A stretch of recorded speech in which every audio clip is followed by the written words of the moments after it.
तो जब संतान होगी तो एक श्रेष्ठ संतान का जन्म होगा, अच्छे विचारों वाली संतान का जन्म होगा। जब माँ बाप का आचार विचार ही बिगड़ जाएगा तो संतान कैसी होगी? आप विचार तो करो, माँ बाप के ही तो लक्षण आएंगे ना बच्चों में, माँ बाप से मिलकर ही तो संतान का निर्माण होता है।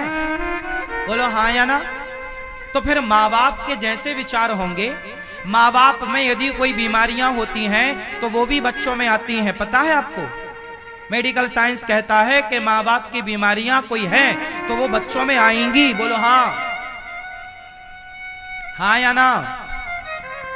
फिर यदि माँ बाप में बीमारियां हैं तो वो बाप दादों से बीमारियां यदि बच्चों में आ गई तो बाप दादों के माँ बाप के संस्कार और आचरण क्यों नहीं बच्चे में आएंगे? पूरे पूरे आएंगे। इसलिए अच्छे आचरण वाले माँ बाप हो, अच्छे विचारधारे वाले, अच्छा विचारधारा वाले माँ बाप हो। माँ बाप को चाहिए कि अच्छे बनो। विवाह क्यों होता है? बढ़िया होता है, करो विवाह, यज्ञ करो, अनुष्ठान करो, भगवत चिंतन करो। पति पत्नी शादी होए तो वृंदावन आओ, बिहारी जी का आशीर्वाद लो, कथा सुनो, संतों का आशीर्वाद लेकर अपनी गृहस्थी की शुरुआत करनी चाहिए। लेकिन आजकल के नए जोड़ा जोड़ी लड़का लड़की सीधा बड़ी बड़ी होटलों में जाके, बड़े बड़े शहरों में, बड़े बड़े देशों में जो जिसकी हैसियत है वहां जाता है और अपना वहां हनीमून मना रहे हैं। अरे शादी ब्याह कियो हो, नई गृहस्थी स्टार्ट हो रही है तो आशीर्वाद लो। तुमने शराबियों के, शराबी तुम्हारा मौसा, शराबी तुम्हारा फूफा, उन शराबियों का तुम आशीर्वाद लिए हो, शराबी तुम्हारे रिश्तेदार, वो आशीर्वाद तुम्हें देंगे तो खाक तुम्हारी संतान अच्छी होगी। नशेड़ियों से तो तुमने आशीर्वाद लिया।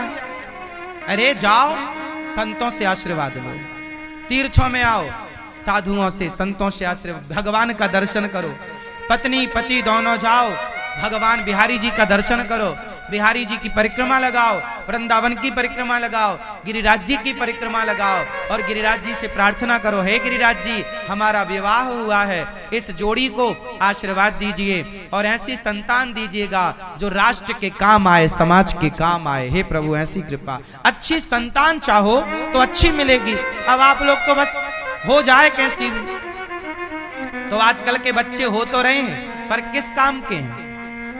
ऐसे बच्चे हो रहे हैं जो अपनी माँ को लेके वृद्धाश्रम छोड़ने आए हैं, ये बच्चे हो रहे हैं। ये सब वही बिना यज्ञ वाले हैं, बिना अनुष्ठान के हो तो जाएंगे पर तुम्हें ही छोड़ाएंगे वृद्धाश्रम। ना गिलास भर पानी का आसरा होगा, ना रोटी दो रोटी का आसरा होगा। तो संतान, ऐसी संतान पैदा करने से भी लाभ क्या? मेरी माँ, तुमने व्यर्थ में ही प्रसव का दर्द उठाया है, व्यर्थ में ही तुम पेट पकड़ के रोई हो। अरे पेट पकड़ा ही था, बच्चा पैदा किया ही था तो ऐसा पैदा करती जो राष्ट्र के काम आता, समाज के, देश के काम आता। ऐसे बच्चे काहे पैदा कर लिए कि तुम कोई छोड़ने वृद्धाश्रम चलाया? ऐसे बच्चे नहीं चाहिए। कैसे चाहिए आपको? जननी जने तो भक्त जने, या दाता या सूर, या से तो बंध्या भली, काहे गवाबे नूर। कैसी संतान चाहते हो आप लोग? लायक या नालायक? जोर से। तो लायक संतान का जन्म कैसे होगा? जब माँ बाप लायक होंगे, आपकी शुरुआत अच्छी होगी, अच्छे विचार वाले होंगे। अब शादी के पहले लड़की के 4 बॉयफ्रेंड हैं, शादी के पहले लड़कों की 8 गर्लफ्रेंड हैं। अब ये 8 गर्लफ्रेंड वाला और 4 बॉयफ्रेंड वाली अब ये शादी करेंगे और इनकी जब संतान होगी तो इसका बच्चा 16 साल में 20 गर्लफ्रेंड बनाएगा और इसकी छोरी तो 25 बनाएगी। भाई तुम माँ बाप भी तो ऐसे बनाते थे। जब तुमने गर्लफ्रेंड बॉयफ्रेंड बनाया है तो तुम्हारी औलाद ही तो है वो, फिर वो कितने बनाएंगे? जब आज 2024 में तुम्हारे 8-10 हैं तो वो उसके पैदा होते होते तो 2040 और 50 चालू होगा। उस जमाने का क्या होगा? उस जमाने में 10-20 से थोड़ी, उस जमाने में तो आए दिन नए गर्लफ्रेंड नई बॉयफ्रेंड होगा। तो जैसे माँ बाप, भाई बबूल का बीज गिरेगा तो बबूल ही तो पैदा होगा, और आम की गुठली यदि गिरेगी तो आम ही ना पैदा होगा। भाई जो बीज होगा वही ना फसल तैयार होगी। पेड़ बोए बबूल का, तो आम कहां से आए? गाय का बच्चा गाय ही होगा, गाय का बछड़ा वो गौवंशी ही कहलाएगा, और भैंस का भैंसा ही कहलाएगा, गीदड़ का गीदड़ ही कहलाएगा, और शेर का शेर ही कहलाएगा। इसलिए आप जैसे विचारधारा वाले होंगे उस विचारधारा वाला बच्चा पैदा होगा। आप तय करिए कि आपको संतान कैसी चाहिए, जैसी चाहिए वैसे आचरण अपने बना लो। कितने लोग मेरी इस बात से सहमत हैं कि जैसे आचरण वाले माँ बाप होते हैं लगभग वही आचरण वाले बच्चे, उन पर पूरा पूरा प्रभाव। बताओ, माँ बाप का प्रभाव बच्चों में पड़ता है या नहीं? हाँ या ना? जोर से। तो शादी के बाद कहां जाना चाहिए? संतों का आशीर्वाद लो, अच्छे लोगों का, माता पिता का आशीर्वाद, अच्छे आचरण वाले बनो। किस किस को बात समझ आ गई?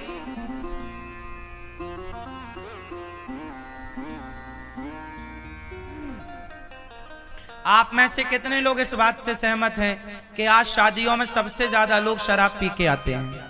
सारे बाराती शराब के नशे में, सारे नहीं मतलब 98% तो मान लो आप, 95 मान लो, और क्या लोग शराब के नशे में होते हैं? बोलो हाँ।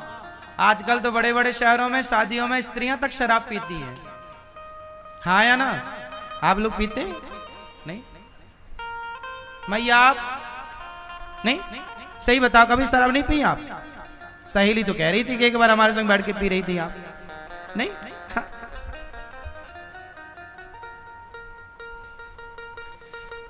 आजकल शादियों का मतलब शराब हो गया है।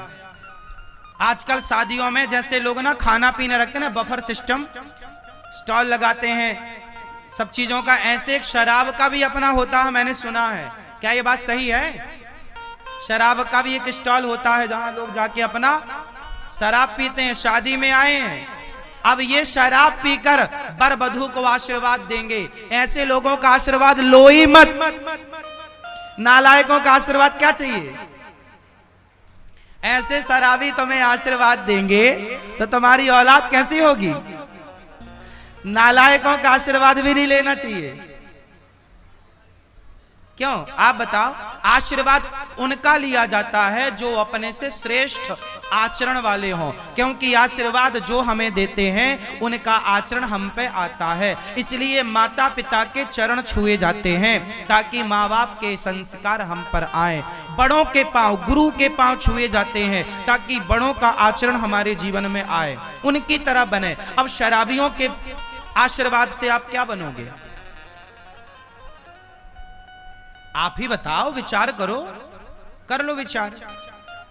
शराबी आशीर्वाद देंगे तो क्या बनेंगे आप? ये कौन सा आशीर्वाद देंगे? खुद तो झूम बराबर झूम शराबी हो रहे हैं नशे में। शादी विवाह में, विवाह एक यज्ञ है, इसलिए मेरी मां आप अपनी बेटी का विवाह करो, यज्ञ है। आप उस विवाह में ये शराब इत्यादि का अड्डा ना बनाओ, बेटी के भविष्य से खिलवाड़ ना करो। ऐसे लोगों को शराब, ऐसे लोगों को विवाह में बुलाओ ही मत जो शराबी हो। थोड़ा अच्छे आचार विचार रखो मेरी माँ। ये क्या आधुनिकता के नाम पे आज जो चल रहा है हुड़दंग, सही है? बताओ, सही है? फिर आने वाली समाज क्या आपसे सीखेगी? क्या होगा अब इस भारत का यदि ऐसे ही आचरण रहे कि हुड़दंग हो रही है आजकल शादियों में, शराब पी के लड़के नाच रहे हैं? ऐसी समाज नहीं चाहिए। अच्छे चाहिए ना। आपकी बेटी का विवाह हो रहा है, पाणी ग्रहण संस्कार हो रहा है। क्या हो रहा है? संस्कार है, संस्कार है, वो यज्ञ है। मंडप बनाया जाता है। मंडप जैसे यज्ञ का मंडप होता है ना, ऐसे दुल्हा दुल्हन जहां बैठते हैं उसे भी मंडप कहते हैं। क्या है वो? मंडप। और मंडप पुरानी पद्धति कैसी रही? जंगल से लकड़ियां लाई जाती थी। लकड़ी किसकी होनी चाहिए? ऊपर छाते थे, मतलब छाया होनी चाहिए। वहां पर पूरा देवी देवताओं का आवाहन किया जाता है, वहां पर यज्ञ होता है, हवन होता है, उस हवन कुंड के फेरे होते हैं, अग्नि साक्षी होती है, तब ना दुल्हा दुल्हन पूरा विधान करते हैं। आजकल वो विधान लोग जल्दी जल्दी कराते हैं और शराब की पार्टियों में खूब समय देते हैं। अब बताओ समाज की क्या स्थिति होगी? इसलिए विवाह का अर्थ है यज्ञ। हम अधिकारी हो गए इस विवाह से। अब हमें संतान उत्पन्न करने का, अब कैसे संतान उत्पन्न करना है, अब ये विचार करना होगा। दशरथ जी ने संतान उत्पन्न करने के पहले यज्ञ किया था, पुत्रेष्टि यज्ञ। तब जाके उनके यहाँ भगवान राम, लक्ष्मण, भरत, शत्रुघ्न जी का जन्म हुआ था। जब आप यज्ञ करेंगे, सात्विक विचार रखेंगे, अच्छे राह पर चलेंगे, और जब पत्नी अच्छे विचार वाली होगी, पति अच्छे विचार वाला होगा, और दो अच्छे विचार वाले जब मिलेंगे, तो जब संतान होगी तो एक श्रेष्ठ संतान का जन्म होगा, अच्छे विचारों वाली संतान का जन्म होगा। जब माँ बाप का आचार विचार ही बिगड़ जाएगा तो संतान कैसी होगी? आप विचार तो करो। माँ बाप के ही तो लक्षण आएंगे ना बच्चों में। माँ बाप से मिलकर ही तो संतान का निर्माण होता है। बोलो हाँ या ना? तो फिर माँ बाप के जैसे विचार होंगे। माँ बाप में यदि कोई बीमारियां होती हैं तो वो भी बच्चों में आती हैं, पता है आपको? मेडिकल साइंस कहता है कि माँ बाप की बीमारियां कोई हैं तो वो बच्चों में आएंगी। बोलो हाँ, हाँ या ना? फिर यदि माँ बाप में बीमारियां हैं तो वो बाप दादों से बीमारियां यदि बच्चों में आ गई तो बाप दादों के, माँ बाप के संस्कार और आचरण क्यों नहीं बच्चे में आएंगे? पूरे पूरे आएंगे। इसलिए अच्छे आचरण वाले माँ बाप हो, अच्छे विचारधारे वाले, अच्छा विचारधारा वाले माँ बाप हो। माँ बाप को चाहिए कि अच्छे बने। विवाह क्यों होता है? बढ़िया होता है।